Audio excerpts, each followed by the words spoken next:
Good afternoon. I'm Kjersti. I'm Emma. I'm Elizabeth. And I'm Violet. And we are Team Antipodes. So the organization in which we do our competition, which runs our competition, is called FIRST. And FIRST runs 4 different levels of competition. A junior FLL for younger elementary school students, FIRST LEGO League for older elementary school students and middle schoolers, and FIRST Tech Challenge and FIRST Robotics Challenge for high schoolers. We participate in FIRST Tech Challenge. But previously we have participated in FLL, which is a competition with one autonomous robot which completes multiple challenges on a 4x8 field. We complete these challenges in 2 minutes 30. So this is our robot from when we did FLL. It's trying to collect loops, which it'll bring back to the base area.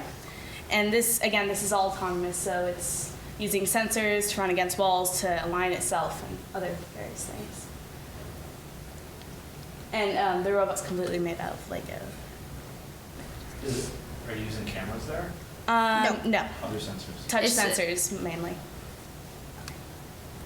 So last year, or our FLL year, we competed in various qualifying tournaments where over 300 FLL teams competed, and we made it to the Northern California Championships, where we placed second out of 52. And we were invited to compete in the Open European Championships held in Istanbul, Turkey. We met a lot of really great teams from all around the world. There was one team from Istanbul who made a point of being really hospitable to us, and they showed us around, and it was really just a great experience overall. So as part of the FLL competition, we had to complete a research project. We decided to do our research project on Maglevs, magnetic levitating trains. So we went through many variations to try to build a small-scale model of it. A lot of engineering, a lot of iterations, and eventually we came to this final version right here, which we have here today. It used to work, it's having some issues. So the basic idea of a maglev is a copper coil with a charge run through it, and the charges can change depending on which way it's going. And when you attach it to a vehicle, it will repel and attract to the opposite, which is shown by red and green here. And so when you add a second one and turn it off, you can keep it continuously running by turning them off and on as they pass over magnets that are attached to the track. And then by reversing that, you can make it go backwards. So that's how a basic maglev train could work. What we did was we added a second track and a third electromagnet, which we made a solenoid. And you can see how we turn them on and off depending on where they are on the track, so that it's smoother and a lot more powerful. So here's a video of our maglev when it worked. It's being controlled from a remote. You can see LEDs going on and off. How does the left part work? So we have north and south magnets. There's basically we used repulsion to levitate it. So we learned a lot of electrical engineering in the process of doing this maglev. We did all the circuitry ourselves. I mean, we had Arduino platform, so we could use that, but making everything else we did ourselves. And so we presented this maglev at, the version we had at the time, at Maker Faire Do-It-Yourself Festival in 2010. And we also presented here with our maglev, and we presented our experiences about FLL in a Google Tech Talk, much like this one. And we toured around the campus, and it seems super cool. We've done some mentoring. We mentored a all-girls team in Palo Alto. They had done FLL with us, and it had been their first year, and they weren't as advanced, so we mentored them last year, and they did pretty well, and we're hoping to mentor them again. And meanwhile, while they were mentoring the Palo Alto team, they were also on a Skype call to Robo Squad United, which is the sister team in Australia, which I am a member from representing here. And we all worked together for Robocup Junior Theatre, which is basically an autonomous puppet show with multiple robots and human interaction. And with this, we did very well, and we won the World Championships this year. During their time in Tasmania, in Australia, we also competed in the FLL Tasmanian State Championships, which we also won. FTC is different. It's 4 teams on a 12x12 field paired off in 2 alliances. So there's 2 alliances of 2 teams each, and every single match, you have many matches throughout the entire tournament, you get paired up with a different alliance partner and different opponents. So one of the main differences between FLL and FTC is the parts used to construct the robot. In FLL, as you can see here on the right, or left, sorry, it's all made out of plastic. There's all these pieces and there's mindstorms, but you're not allowed to modify any of the pieces. You're required to use the plastic pieces. While on FTC, there's aluminum pieces that you can cut and machine and customize to your desire. There's a lot more electrical engineering involved with all the wires from the motors and the controllers and the servos. The programming is also pretty different. In FLL, you use a program called NXGG, which is an image-based program, and in FTC, you mainly use Robot C, which is a text-based program based off of C. They're pretty different, but they also have similar functions that enabled us to transition. But you can definitely, it's much funner in Robot C. As Violet said, you can customize the kind of parts that we use in FTC.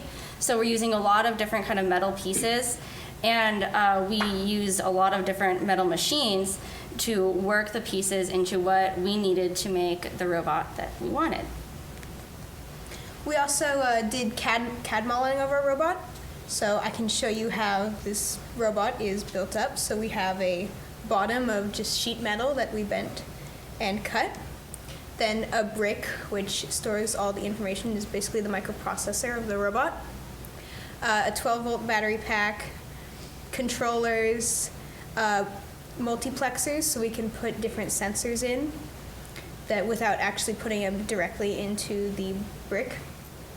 Then we built our aluminum frame, added like wheels, drive motors, and sprockets, a gyroscope to help us turn and autonomous, and then balancing gyroscopes and accelerometers so we can actually balance on things. Infrared sensors. We have an aligner to capture a rolling goal, which is one of the scoring elements in our last challenge. A baton capture system. And wireless communication, because all of the matches are done wirelessly. Arms to bring down the bridge or teeter-totter that we have to balance on. A front bumper so we can see if we hit anything, and a baton dispenser to dispense batons. And this is what we started with at our first competition. And later on, we added an arm with rotating paddles and a 16:1 gear ratio. We also, we had to position the batons in the robot, so we have like a back door to our scoop to dump them into the robot, and plastic that actually will twist the batons and align them inside of it. Then we have a little sensor so we can register when the arm comes down. And then supports and protective sides. Our robot, when it's all spread out, doesn't actually fit into an 18-inch limit cue, which you have, but when you start the match, we can fold up and we fit perfectly within an 18-inch cube. So this would be our starting position. So every year the FTC challenge changes, but this year there were 2 sides to support the 2 different alliances, and there were various scoring elements. So you could score batons into 4 rolling goals and 2 stationary goals. But each alliance had their own rolling goals and their own stationary goal. And the batons were contained in these baton dispensers, so you could like scoop them out and get them into your robot to score. And also in the autonomous period, which started the match, just dispensing batons just onto the floor got you points. And so you can see our robot doing that here, hopefully. All right, so our robot is the square one in this corner over here. We are dumping 5 preloaded batons into the rolling goal. And then we push the rolling goal out of our way so we can go on the bridge. So then once we're over the mountain, our IR seeker looks for the IR beacon, which is underneath the baton dispenser, so we can align ourselves. And once we have aligned ourselves, we will dispense all the batons in the dispenser. So you can see the batons falling down. And so this is all in the autonomous. 40 seconds. And now they're all over the floor. Oh, yes. So after the 40-second autonomous period, there's a 2-minute driver control period where teams are allowed to control their robot using the controllers. The biggest way to score is at the end of this period, where you can drag the rolling goals onto the bridge and with other robots try to balance. The more elements on the bridge, the more points you get. So here our robot is capturing the rolling goal and dragging it onto our bridge where our alliance partner is waiting. Now, this part of the challenge was a key part for interaction between the two alliance partners, because you really had to communicate, say, okay, move, now stop, so we can move and try to balance together. So both alliances had just balanced, and it was really exciting. So this past year, we went to Colorado to compete instead of Northern California because our team was in Australia during the California tournaments. But at Colorado, we became captain of the winning alliance, which means that we won on the match field, and we got our ticket to the World Championships in St. Louis. So it was really quite incredible. It was a 4-day competition in St. Louis with many other teams. It was held in the giant dome where the Rams play to accommodate the 20,000 students that participate through the 4 different challenges. Between the Colorado Championships, Colorado competition and the World competition, we decided to add an arm to our robot so that we could scoop batons off the ground after we just dispensed them. And that added a lot of weight. And so during one of their competitions, we flipped over onto our backs. But we also discovered that the arm could flip us back over after we had gone onto our backs. And this was really exciting for us because we had not known that our arm had that much power. And it was really exciting because we were worried that it would just add a lot of weight, but it was also a plus. It was great because it allowed us to get back into the game instead of just being there after 40 seconds. Will.i.am has recently become a sponsor for First Robotics, so while we were at the competition, the Black Eyed Peas held a free concert for everyone there, which was quite cool. It was a surprise to all of us, too. Except for they were testing the lights, so we kind of could tell. So robotics keeps all of us really busy.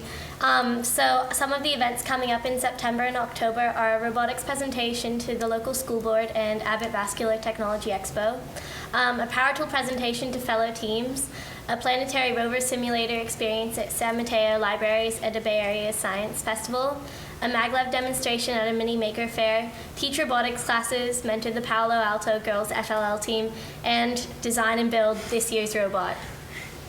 A lot of things to do. For the power tool presentation, FTC is all about gracious professionalism. So we thought it would be extremely useful to help other teams with the power tools and what power tools they might find necessary or essential and not as productive for actually making their robot. And we gave advice on how to use these machines and safety tips for them as well. In our PowerPoint, we also showed our safety tip violations, such as hair down or bracelets on or dangly jewelry, things like that. And for the planetary rover simulator experience at our local library, we're going to be attaching a webcam to the front of a robot that's shown here. And in a different part of the room, we'll have a computer that the webcam is hooked up to so that kids can drive around a robot, but only being able to see using the webcam. So it'll be like they're driving a Mars rover on Mars, but with our robot. And so they'll be able to try to pick up batons or samples from the moon off of the ground. And so it's just to give them an idea of what a Mars rover would be like. So if you want to learn anything more about our team, go to www.theonerobot.com. It has all our events and our history of anything we've done. So if you want to check us out, go there. Thank you for listening to our presentation. You can, we'll be doing a short demonstration with this year's robot. We'll drive it around, and then hopefully some of you would like to drive our robot. If you have any questions, yeah, so Q&A period if you have any questions. Anyone? Yeah. Yeah. This year's competition, like just the set up. same robot, you can design a whole new one? Whole new one. Because this year's the competition changes drastically every year. And so this next competition involves a lot of different things than this robot can do. And so we're going to have to design a completely new one, which we're going to have to start doing pretty soon. Okay. This year's competition is themed on bowling. So there's 100 racquetballs on the field, which are in like a pin formation on top of these crates, and so you have to knock them over. And then there's also 2 bowling balls on the field. And the aim is to get the balls into goals or to stack up the crates as high as you can. So to do this, you have to design a completely different robot with different capabilities. But the good thing about the FTC robots is that you can take different components into different competitions. For instance, you're always going to need to be able to drive and with wheels and such. Yeah. Yes? So you have a part where you control the robot with a remote control. Is Yes. the programming, do you still use Robot C to program that remote control? Yes. And what does it use to communicate with the robot? We have joysticks, and we use Bluetooth to send messages back and forth depending on what buttons we press and where the joysticks are. Well, actually, we use Bluetooth when we're practicing, but when you're actually in the matches in the competition, we have a Samantha module that they gave us, so it does wirelessly. They turn off and on the robot and start different programs from a field control station. Yeah. Any other questions? Yes? If I can ask, what grades you guys are in, and then you can We're all juniors, so 11th graders in high school.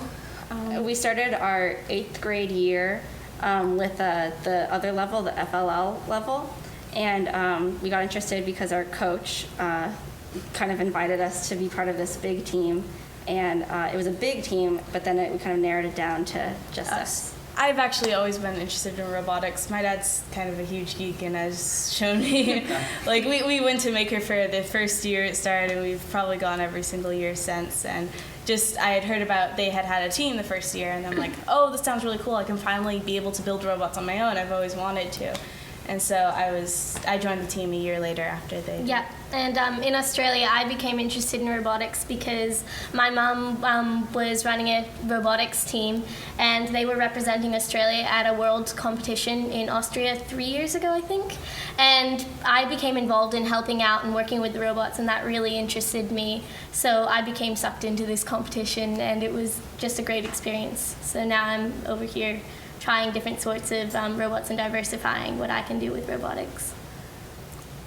Would you say this is like your main after school? Well, we all have various different things. Like Kjersti does band, and we all do mock trial. And like I'm in Girl Scouts, and Emma's in 4-H. But this does dominate a lot of our time. Mm-hmm. Once the season starts, it really starts and doesn't stop. So how long is the season for FTC? It depends how far you progress in the levels. I mean, it starts in the beginning of September, and then you have about 2 months till your first competition.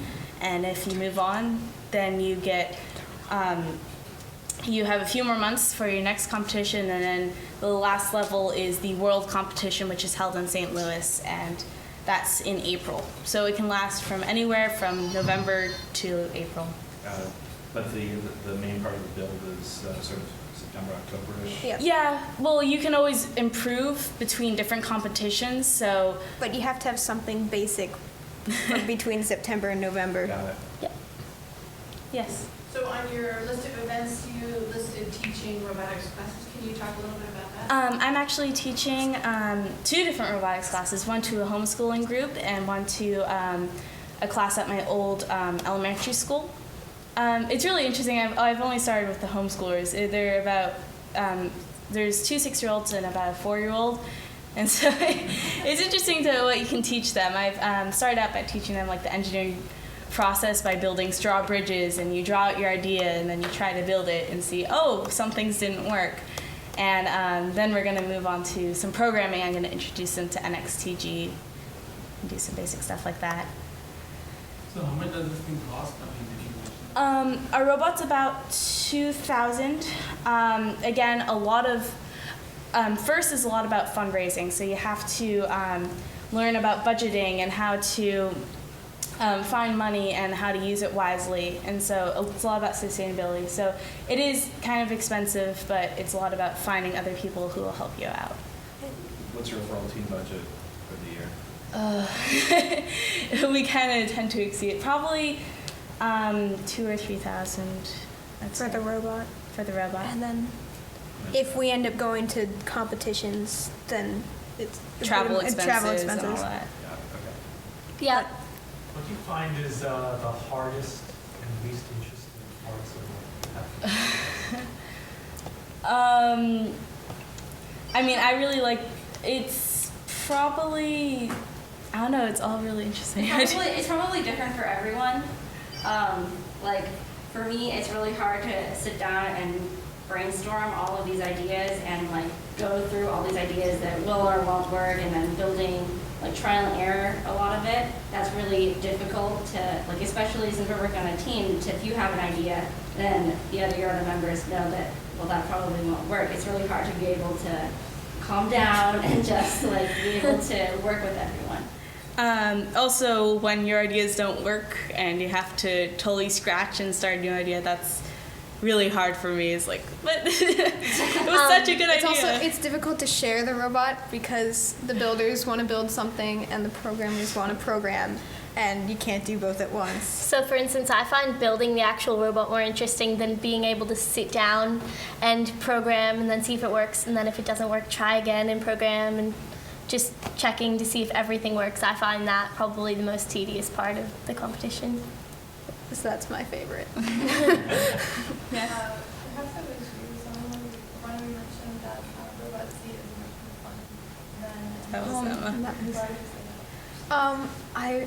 I find text space a lot easier for me to just read and work with. I can't read the image because they're little icon buttons that have little wires that go to other things, and I just can't read it at all, and I just find it really irritating, and I like to just be able to write out my programs. It's a lot more straightforward than the image based. Which one would you say you use the That just because I like using the text based, I'd say that one's easier, but I'd say the NXTG is probably easier to learn if you've never done any programming Yeah. before. NXTG, if you want to debug something or if something's gone wrong, you can't actually see like the power or the timing of any movements with the actual icon. Just initially you have to click and go into it and see what everything is. So at an initial glance, text-based is probably easier to go through, whereas with image-based you have to go through every single icon to see where it's gone wrong. Yes. Does your school offer computer science classes, and are you taking them? The only computer science class we have is a thing called Computer Concepts, where you learned how to make Excel spreadsheets. Yeah. So we've kind of, at least, I don't know about them, but I've decided that's kind of boring, and so I've been learning it on my own. Our school really does not emphasize computer science whatsoever. Have you guys thought of teaching your own computer science class based on your robot? That would be really It'd be cool. cool. I don't know if we have time for it. In Australia, we, I don't know with any other schools, but at my school we have a robotics class where they actually do make things. So like, for instance, part of the curriculum is making a 3D printer with an Arduino-based program. And I find that a lot of robotics teams tend to come into their actual school and mentor. With the robotics classes or any computer science classes that are offered. We're sort of, actually at our school, we're sort of like the only really technology or robotics or computer science-based thing. Our school is a big athletic school, and so our little robotics team is a little bit pioneer. We do pretty good compared to all the other teams. So. Yeah. Are there other students in the school behind you guys, or are they? They don't Oh really- yeah, the robotics people. Whatever. They actually, They don't really know who we are. and if they do, they actually think we're pretty cool. We've Well, been in most the school of our newspaper a few friends. times. Oh yeah. Yeah. And most of our supporters are just our friends who know us, and they're like, yay! So has your robot been damaged at all? Yes. Yes, multiple times. Actually, in the Colorado Championships we were talking about, in the finals is like 3 consecutive matches, and whoever wins best 2 out of 3. And it was either our first or a second match. One of the robots actually drove over one of our servo motors and completely broke it. And it just goes from match to match to match. So we actually had to like run, grab a screwdriver, and just take it off and go back on the field. Luckily, one thing we really take to heart is redundancy. So we make sure if something breaks, something else will take over. So luckily that servo really didn't damage something. We had another thing that could back it up and do it. So Yeah, another thing, at the Colorado, when we first got there, we took our robot out of its traveling case, which is that right there, and all of the axles on the wheels were bent. And so we had to take like a good hour or 2 to take off all of the wheels and replace all of the axles. And that was really scary because we didn't know if we would have enough axles to replace everything.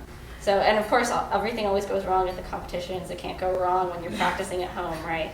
So we've had to learn to deal with breakages. yes. When you design, you have to be careful about power consumption. A bit. I mean, our batteries only can handle a little. They're 12 volts, so they can only handle so much. But I don't think we really take that into consideration too much. During the competition, when it was just boom, boom, boom, you could replace the battery if it was too low. And we also discovered that actually with the battery, if it got down below a certain level, even if the battery wasn't like empty or out, then it would just stop working. It wouldn't connect to the brain. And so we had to make sure that it stayed above a certain level, even if it wasn't empty. Yes. How did you come about to take these things into consideration, like the redundancy things? Just practice and Practice, beforehand. and our coach had some good advice. He's like, oh, you should probably take this in consideration. But after doing it for a while, you learn, this is probably a good thing to think about. Especially after doing FLL, we learned kind of the few aspects that, like, you need to make sure you have sensors and not depend on dead reckoning, and you need to make sure a few things. So it's kind of, you learn by practice. Yeah. How reliable were your sensors? Pretty reliable. Yeah, there are a couple. Touch sensors are pretty reliable. Touch sensors are extremely reliable. Gyroscopic sensors have a bit of drift as you work with them for a How while. was the IRs? The IR sensors IR was pretty good. In FLL, they had other sensors, like light sensors, that would read light readings. It would like shine a light and then get the readings depending on what color it was. And that was iffy. We use it our FLL year, but it's not entirely reliable. So, like with a lot of light sensors, you have to be careful, and so you have like 2 or 3 light sensors just to keep the robot on track, just in case one isn't working properly. And there are also sound sensors, and sometimes they work and sometimes they don't. But it also varies from like specific sensor to sensor, not just like the type of them, but if they've been damaged, if they've been used a certain amount as well. So sometimes you just need to have a spare one on hand and see if it can plug in and work.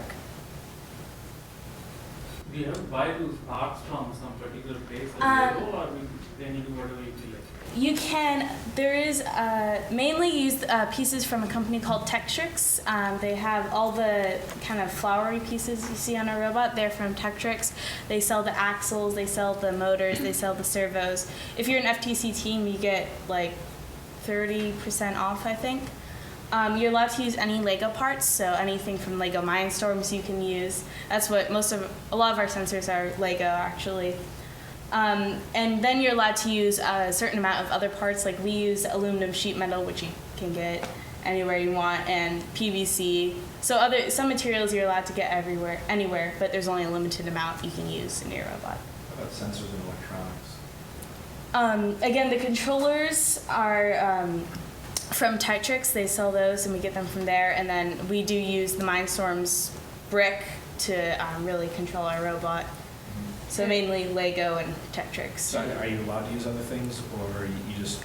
I'm pretty sure you're not allowed to use other it's stuff. just Lego Mindstorms and Tetrix, and then there are other things that come into play, but Yeah. not for the main. There's also a limit on how many you can have. You can only use 8 of the DC motors. You can only use 12 of the servos. Got it. Because they don't want you just piling motors on. Got it. So you can't necessarily design your own stuff? You sort of- can use a prototyping board. We've seen teams use it. I mean, it gets kind of complex if you're doing really complex stuff. They've done that before, but for the simpler robots, it's easier just not to do it. It's really, you can get as complex as you want, and you can get as simple as you want. And all of the like Tetrix metal pieces and stuff, you can machine yourself. So once you actually get the actual piece, then you can start playing around with it. Any other questions? Yes. Going back to budgeting, so I was a little confused. How much exactly is it? Like you have fundraised? How much is coming out of your pocket? Is it mostly coming out of your pocket? At the moment, it's mostly coming out of our pocket. We've kind of started doing fundraising backwards, where we spend and then we're trying to get money, because that kind of started in our FLL year. But yeah, so a lot of teams we've seen though like have a certain budget and fundraising that they keep to. We kind of have a bad habit of not doing that. Yeah. Yep. So as the season progresses, do you see a lot of people copying ideas from other people, or I mean, do you like your scoop that you added? Did you see that on another team and grab that, or? That was mainly our own. I mean, there's definitely, with the materials you can do, there's definitely some similarities. And you see things in our robots, and you're like, oh, that's pretty cool. A lot of times before the first competition, everyone keeps what they're doing a secret. Secretive. But then once you go to your first competition, it's kind of like cat's out of the bag. You can't really hide something when you're trying to compete.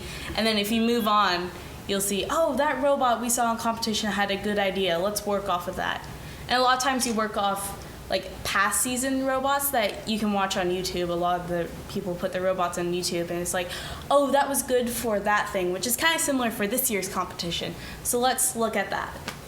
Like this year, there's a lot of balls on the floor, and we're trying to figure out how to pick them up. And 2 years ago, there was a competition that had a similar issue, so we're looking at those robots. Yes? As a team full of ladies, do you find that you have any issues or rivalries or anything with like all guy teams? Well, there's definitely a little bit of competition between guys teams. Like, ha, we just beat an all guys team. Happy little dance. But I guess there's not like too much rival. I mean, there's definitely rivalries and stuff, but Not just because we're all girls. Yeah, it's nothing Just past, because it's you like guys friendly are women. competition, yeah. yeah. But I mean, there's definitely been times where there was, like, I remember once there was like a guys team, and they're like, oh, it's just like 3 girls, and then we beat them, and we were like, yes. Yeah, so in the competition there are a couple of co-ed teams, but you find that a lot of the teams are more guy-dominated than there are a lot of girls. So it's interesting being an all-girl team because there aren't very many all-girl teams as well. In FLL, the younger, it was a lot more. It was much closer to half and a half. And then now that we're in this, we know, especially when we went to the world competition, we were out-dominated. Like, there were so many guys. Yeah. So little girls. So I think we're gonna run the robot for you guys. Yep. Yeah. All right. Is it on? Yep. I need the joysticks. They're in here. No, it's right here. Did you take them out? Yeah, you guys can all come closer if you have any questions about the robot. And check out our robot closer. Drive the robot. It's the size difference. This was Oh yeah, this was from our FLL year. It's all purely Lego and NXT. And Tiny. much smaller. Does it still have the brick in it? Yep. Can you glue the FLL? No glue's allowed, unfortunately. They have a lot of really specific rules that are really frustrating sometimes. You stuff little scraps of paper in there to make them tighter. No, actually, we put little icon stickers because it was like, it's only this little space we need to fill, so we put the Lego icon stickers like all around this one piece. Alright, this one's fine. Alright. So you have 2 controllers. Does one person control everything, or? No. I mostly just control the drive, so like And then that. I control attachments like that, this, What's the maximum number of controllers that you can have? 2. Yeah, so on the game field is about like twice as big as this. But on the game field, you're allowed to have 3 people, 2 drivers, and 1 game coach. So, like last year, I would go on the field with them and just keep an eye out on the other robots, stuff like that. Is there a maximum number of the team? 10. So we're rather a small team. Yeah, most teams are like 7 people or something like that.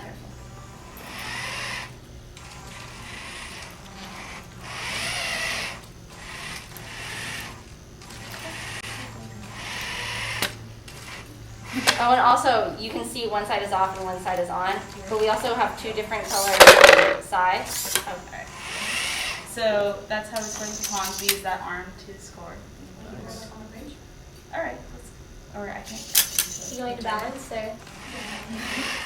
Yeah. So we're gonna try to grab the rolling goal and balance on the bridge like we would. Why is that wheel like back It's a servo problem. It's like in between 2 like Numbers. Quanta. between 2 numbers, I see. so it'll just move a little bit. If It you works touch it, just it fine, stops. but Yeah, it's like.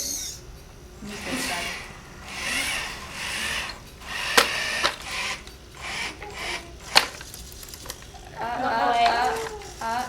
We had the problem a lot on the field because you can't really, they have to stand in one spot and they can't really see what's going on. They don't need to move the rolling goals. Back up. There you go. Yeah, so it is a challenge because you're stuck to one spot, so you can't like run around the field as you go. Yeah, another useful thing about the field is that it has walls, so you can actually press things against things and get it on.